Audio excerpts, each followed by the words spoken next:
Hi everyone, I'm Amitabh. Today we are going to learn the conditional sentences. आज हम लोग conditional sentences सीखने जा रहे हैं. कंडीशनल सेंटेंसेस, यदि आप अंग्रेजी सीखते हो, सिखाते हो या अंग्रेजी से किसी भी प्रकार से जुड़े हुए हो या कॉम्पिटिटिव एग्ज़ाम की तैयारी कर रहे हो, तो कंडीशनल सेंटेंसेस पर महारत हासिल करना आपके लिए ज़रूरी है. तो आइए देखते हैं कंडीशनल सेंटेंसेस होता क्या है. कंडीशनल सेंटेंसेस, कंडीशन अर्थात शर्त. तो हिंदी में ऐसे वाक्यों को शर्त वाले वाक्य कहा जाता है. और इस प्रकार के वाक्य के दो हिस्से होते हैं. एक हिस्से में शर्त को रखा जाता है और दूसरे हिस्से में यह दिखाया जाता है कि यदि आप इस शर्त को अप्लाइड करोगे तो यह रिजल्ट निकल कर सामने आएगा या यह कार्य होगा. उदाहरण के लिए हम देख सकते हैं कि यदि तुम आग से खेलोगे तो जल जाओगे. इसी प्रकार यदि मैं प्राइम मिनिस्टर होता तो तुम्हें नौकरी देता. तो इस प्रकार के सारे सेंटेंसेस इस प्रकार के सारे सेंटेंसेस कंडीशनल सेंटेंसेस के अंतर्गत आते हैं. तो आइए अब देखते हैं कि कंडीशनल सेंटेंसेस कितने प्रकार का होता है. मुख्य रूप से कंडीशनल सेंटेंसेस को 4 हिस्सों में बांटा जाता है और उसे अलग अलग नामों से पुकारा जाता है. पहले हिस्से को जीरो कंडीशनल सेंटेंसेस, दूसरे को कंडीशनल सेंटेंसेस 1, इसी प्रकार से कंडीशनल सेंटेंसेस 2 और 3.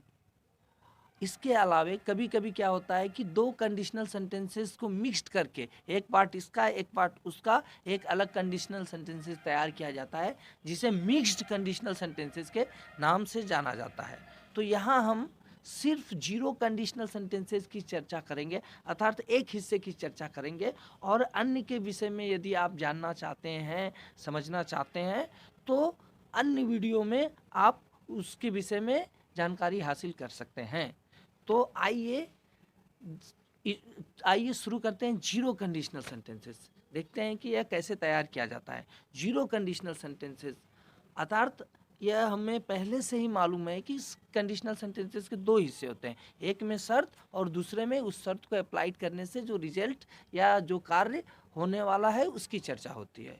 लेकिन जीरो कंडीशनल में इस बात पर विशेष जोर दिया जाता है कि वह जो कार्य होने वाला है, अर्थात शर्त को अप्लाइड करने से जो रिजल्ट आने वाला है वह यही आएगा, अर्थात यह यूनिवर्सल ट्रूथ होगा, फैक्ट पर आधारित होगा. उदाहरण से समझते हैं. जैसे यदि तुम आग से खेलोगे तो जल जाओगे. यदि आग से खेलने का कार्य होगा, यह शर्त लागू की या अप्लाइड किया जाता है तो जलने का कार्य भी होगा. आग का कार्य जलाना, आग पहले भी जलाती थी, बाद में भी जलाएगी, आज भी जला रही है और यह सभी पर अप्लाइड होता है, इसलिए इसे यूनिवर्सल ट्रूथ कहते हैं. तो यदि तुम आग से खेलोगे तो तुम जल जाओगे. इस प्रकार से यूनिवर्सल ट्रूथ वाले सेंटेंसेस या फैक्ट पर आधारित सेंटेंसेस जीरो कंडीशनल के अंतर्गत आते हैं. एक और उदाहरण हम देख सकते हैं. जैसे यदि तुम बरसात में खेलोगे तो भीग जाओगे. वर्षा का काम है भिगाना, तो यह सभी पर अप्लाइड होता है. यदि कोई भी खेलेगा तो भीगेगा. तो यहाँ यह जीरो कंडीशनल सेंटेंसेस के अंतर्गत आता है. ठीक इसी प्रकार यदि बर्फ़ को गर्म किया जाए तो यह पिघल जाएगा. बर्फ़ को गर्म करने से पहले भी पिघलती थी, आज भी पिघलेगी और कल भी पिघलेगी. तो इस प्रकार के सारे सेंटेंसेस जीरो कंडीशनल सेंटेंसेस के अंतर्गत आते हैं. तो अब आइए समझते हैं कि इन सेंटेंस का अनुवाद किस प्रकार करते हैं. तो जीरो कंडीशनल के जैसे हम जानते हैं दो हिस्से होते हैं. दोनों हिस्सों का अनुवाद सिंपल प्रेजेंट में या प्रेजेंट इंडेफिनिट टेंस में करते हैं. और यदि के लिए इफ़ लिखते हैं तो सबसे पहले इफ़, इसके बाद सब्जेक्ट, सब्जेक्ट के बाद वर्ब, वर्ब के साथ यस ईएस और उसके बाद ऑब्जेक्ट या अदर्स. ठीक यही कार्य दूसरे हिस्से के साथ भी करते हैं. अब आइए उदाहरण से इसको क्लियर करने का प्रयास करते हैं. यदि तुम आग से खेलोगे तो जल जाओगे. यदि के लिए if, subject you, verb play और से अर्थात विथ, फायर यानी आग. So if you play with fire, यदि तुम आग से खेलोगे. ठीक इसी प्रकार दूसरे हिस्से का अनुवाद यू गेट बर्न, तुम जल जाओगे. So if you play with fire you get burn. ठीक इसी प्रकार से एक अन्य सेंटेंस को लेते हैं. यदि तुम बरसात में खेलोगे तो भीग जाओगे. तो यदि के लिए if, subject you, verb play, yes yes का चक्कर यहाँ नहीं है। तो if you play in rain, बरसात में, यू गेट वेट, यदि तुम बरसात में खेलोगे तो तुम भीग जाओगे। If you play in rain you get wet. ठीक इसी प्रकार से अन्य एक उदाहरण लेते हैं। जैसे यदि बर्फ को गर्म करोगे तो यह पिघल जाएगा।